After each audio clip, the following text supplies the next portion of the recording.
আপনি যদি শাবনূরকে সত্যি দেখে আসেন, এখন শাবনূর তো বুড়ো হয়ে গেছে, চলে না, এখন চলছে মাহিয়া মাহি। এরপরে যে ফারিহা না কি জানো, নুসরাত ফারিহা, এরে যদি আপনি দেখে আসেন এই কাশিমপুর বাজারে, আপনি কি নামাজের ভেতর আলহামদুলিল্লাহ রাব্বিল আলামিন পড়বেন, না মনে মনে ভাবলেন যে কি দেখলাম? ভীষণ নবীর হাদিস মানার কোন সুযোগ নেই, মানতে হবে নবীর সুন্নাহ। এই কথা বললেন না?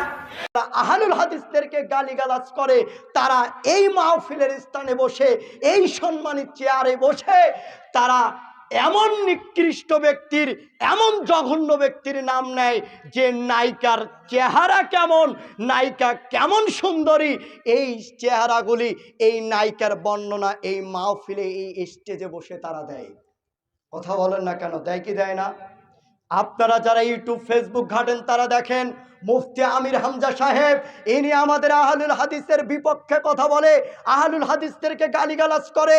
এই মুফতি আমির হামজা চরম একজন মানুষ, যা আহলুল হাদিসের বিপক্ষে কথা বলে।